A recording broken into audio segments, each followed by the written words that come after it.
Well, it's good to be here this morning at Anaheim United Methodist Church.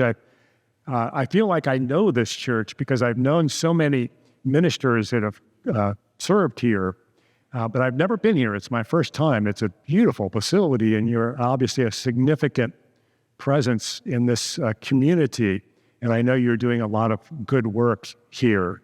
And part of that good work is being very welcoming to a wandering stranger like me and his wife.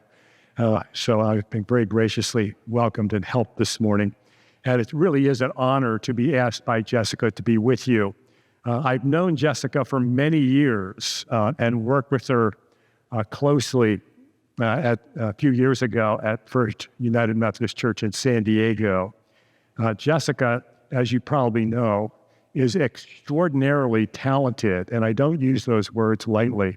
She's extraordinarily talented and at the same time unassuming and modest about it. She's a deeply caring pastor, a forward-looking and very organized administrator, and a brilliant theologian. You are very, very fortunate to have her as your pastor. And if you will follow her lead, you will go places. I will guarantee you that. I've seen it work. I saw it work in San Diego, and it will happen. It's also good to be in a place once served by someone else who's very important in my life. One of those people who's pivotal. Those people who are pivotal in your life, like school teachers or parents or friends. Very important to me. It was the 1970s, a long, long time ago. And that minister's name is Mark Trotter. Mark inspired me to pursue my own calling and mentored and supported me throughout my ministry. I'm a second career minister, and I was sitting in church one day, and I got the call. I sort of felt God's presence. The question of the morning is, where is God? I felt like, God is here, really here someplace. And it really inspired me to get into the ministry, and I got all excited. I'm enthusiastic, you know what I mean? I'm reading stuff and reading stories and talking to people, other ministers and so forth, and I'm all enthusiastic. I go in to see Mark and tell him about all this, and I'm in his office and I'm jumping up and down and Mark just listens. He sits there very quietly and just listens. And after I'm all done, I've exhausted myself. Mark says, "Don't worry about it. It happens to a lot of people and it goes away."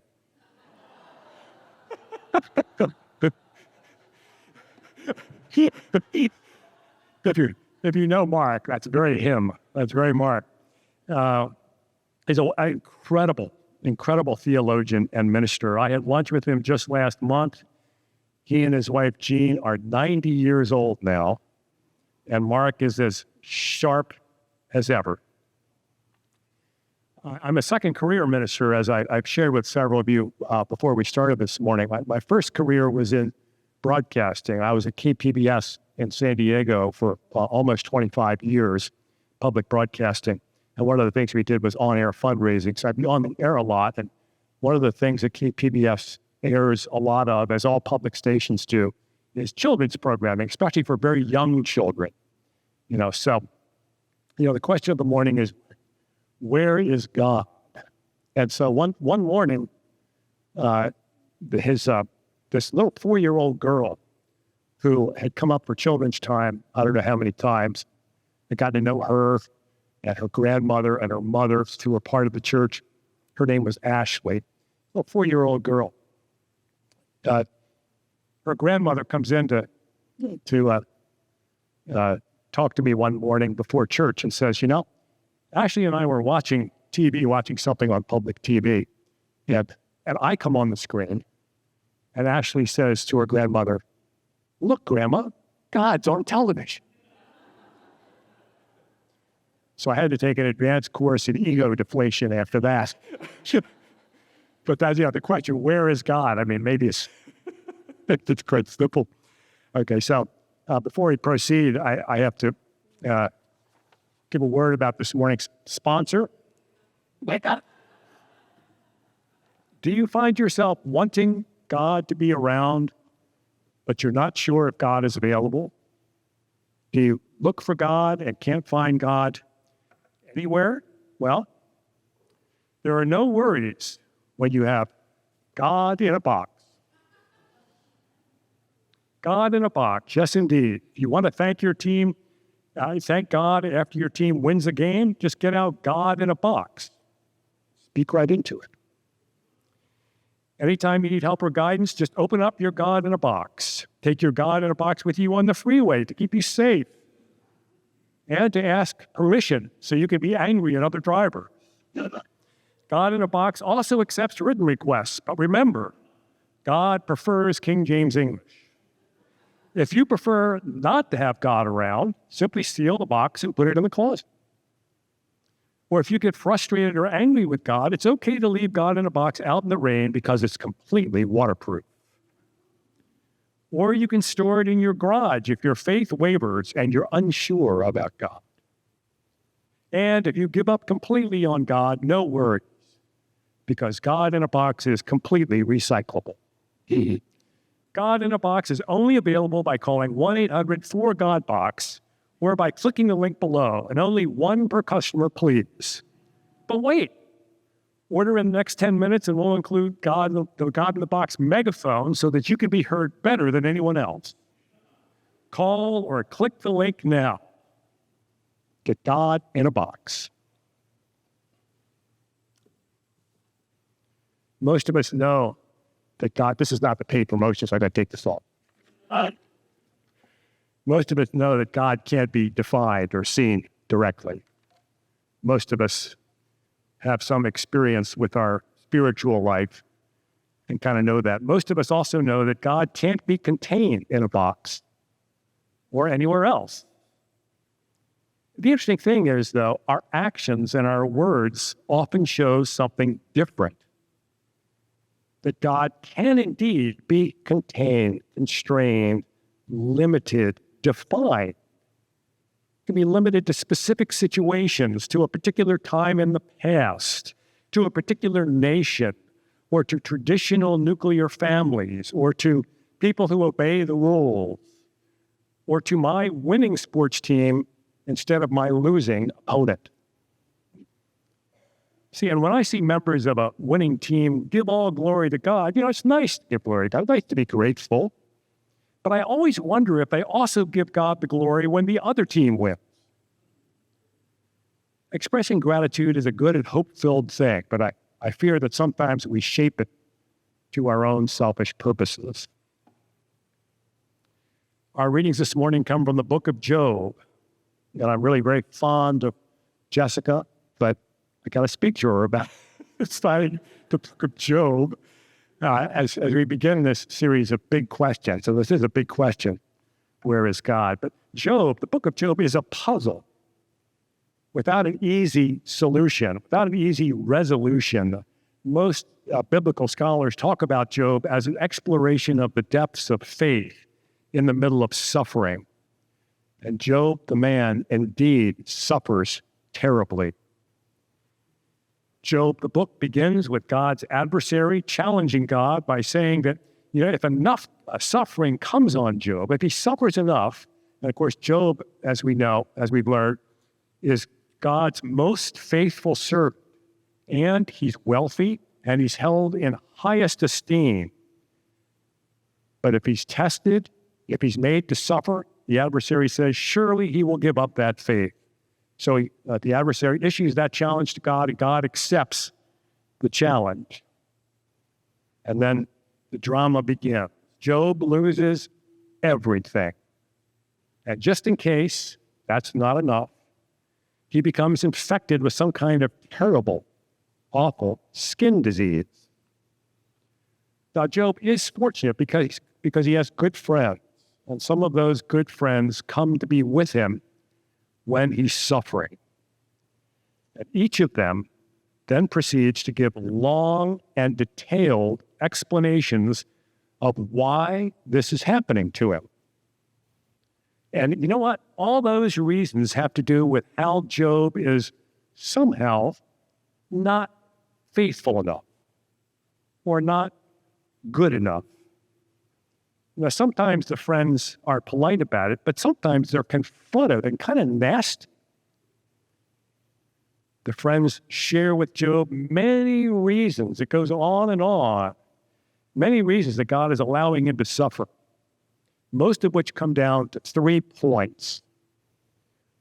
1, God is big and you are small. 2, this is part of God's plan. And who are you to know what God's plan is? And then one of them says, agree with God and be at peace. Receive instruction. Lay up God's words in your heart. Return to the Almighty.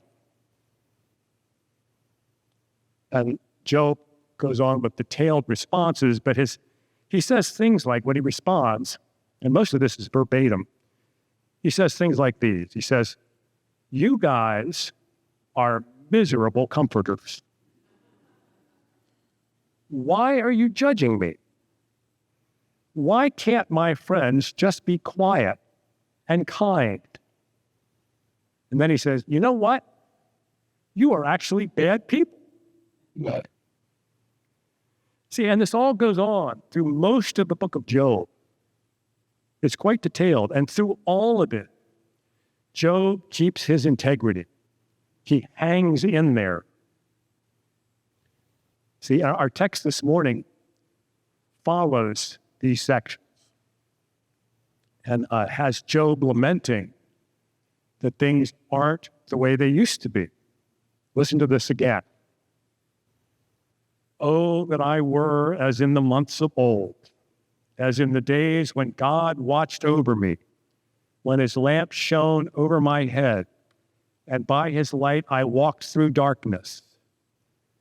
When I was in my prime, when the friendship of God was upon my tent, when the Almighty was still with me, when my children were around me, when my steps were washed with milk, and the rock poured out for me streams of oil. It's all as if to say, where is God now? It used to be so much clearer and so much easier. Things were going well. I was prosperous, successful, and popular, and my children were around me and paying attention to me. Clearly, God was with me. If only we could go back to the good old days when godliness was all around. And how does God respond to all of this in the conversation that Job has with God after all the rest of this? God says, in effect, be quiet and listen, or be quiet and pay attention. And that response gives us a hint about where God is, and more directly, where God isn't. God isn't where Job or his friends assumes God is. In living what Job assumes is a righteous, prosperous, happy life. Why? Well, because righteousness is about something much bigger than attempting to obey all the rules of Job's tradition. See, in our time especially, we tend to use the word righteous to mean very right. You know, like very, very right. Like exceptionally right. As in, I am righteous and you are wronging us. In the Bible, righteousness is actually much simpler. It's right relationship with God. And here in Job, right relationship has to do with being quiet and paying attention. God is also not where Job's friends assume God to be, and just trying much harder to be obedient. See, I mean, it just really, when you go through it, it really strikes you, you know. In every encounter with Job, they explain there must be something somewhere he's doing wrong, or somehow he's not obeying God. He just hasn't found it yet. And see, much of the book has Job and his friends going back and forth about this over and over again, he elaborates on all the ways he has lived according to biblical law. And over again, his friends say, well, that's all true, Job, but you must be doing something wrong, or else all these horrible things wouldn't be happening to you. A wonderful perspective on the book of Job comes from the late Rabbi Harold Kushner. He wrote a book back in the 1980s, which is a classic. Many of you I know have read it. It's called When Bad Things Happen to Good People. It's a wonderful book, and it's still extremely relevant. If you haven't read it, it's an easy read and a good read. In that book, Kushner does not attempt to do what Job's friends keep doing, that is, explain why these bad things are happening to such a good person. Instead, he looks at to the insights that can come when bad things happen to good people. Notice the title of the book. It's not why bad things happen to good people, it's when bad things happen to good people. The answer to why all these bad things happen to Job is never given. Instead, the text says that God speaks to Job out of the whirlwind. Overall, God seems to be saying to Job, don't waste your time trying to attribute to me things that are not mine. And don't waste your time trying to find me in places where I am not. Instead, just be quiet and pay attention. So to the extent the book of Job says anything about where God is, we could use the words from Psalm 46. And if you've been around Christianity for a while, you know these words. Be still and know that I am God. So all this is all great. Where is God for us in our daily lives? Many of us here this morning have had an experience that has pointed to where God is, where it seems to be. It's likely ineffable and hard to put into words, but it sticks with us. You may have had an experience like that in church or in nature or looking at a newborn baby, or there are lots of different things. It's different in each person. They're vitally important experiences. If you haven't had an experience like this, another way to look at the question is to ask, how do you think about God? When or in what situations does God come to mind for you?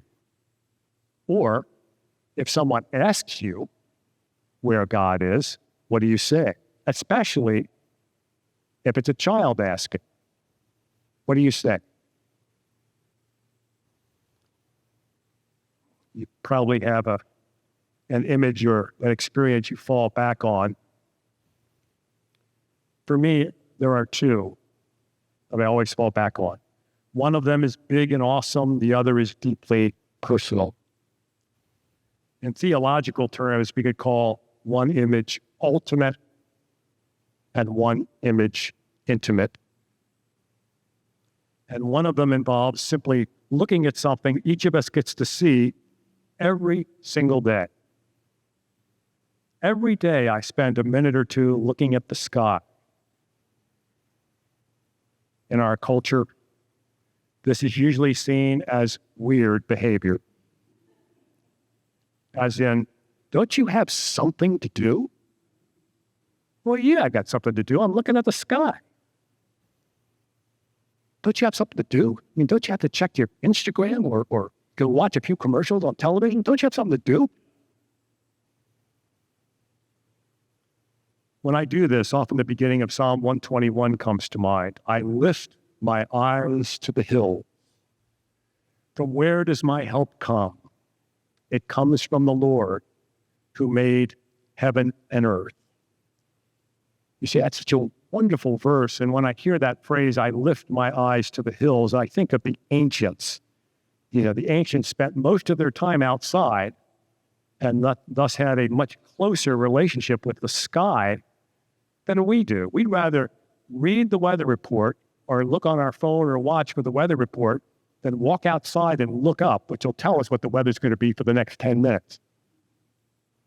I used to argue with my first wife about that. She religiously worshiped the online weather reports. It'd be beautifully sunny outside. She says, it's going to rain. We got to take our raincoats. Why? Because, well, the ancients, they had a much closer relationship with the sky than we do. I imagine them lifting their eyes from their work, from their tasks, and seeing the incomparable vastness of the sky and sensing God there. And I find it hard to look at the sky for more than a few seconds without having some kind of sense of God's presence, or sometimes just a sense of mystery about where everything came from, and that there's something going on that's much bigger than me. That's my big image. My personal image comes from a 1980s movie made by a Polish director, Krzysztof Kieślowski. It's a wonderful director. It's from a series called The Decalogue, which is 10 hour-long creative responses to each of the 10 commandments. These are very interesting films. In the first film, a young boy asks his mother, "Mommy, where is God?" And her answer has stayed with me over these many years. She says nothing. She just wraps the boy in her arms,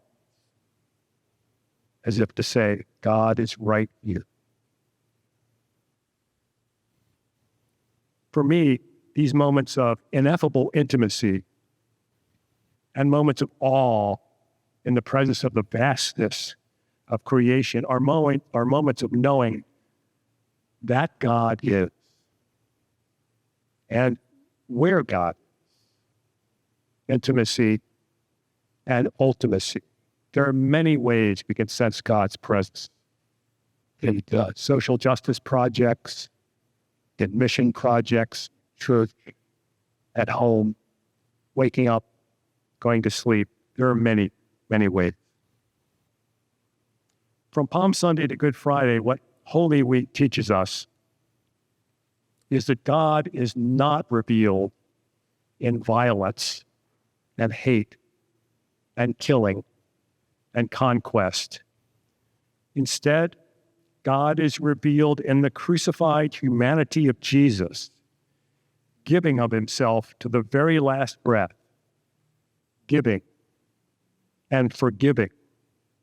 Remember on the cross when Jesus says, God, forgive them, for they do not know what they are doing. That's us. When it comes to God, we do not know what we are doing. And that's what Job confesses at the end of the book. I have uttered what I did not understand, things too wonderful for me, which I did not know. I had heard of you by the hearing of the ear, but now my eye sees you. Now that I'm still and paying attention in the middle of my suffering, now my eye sees you. Amen.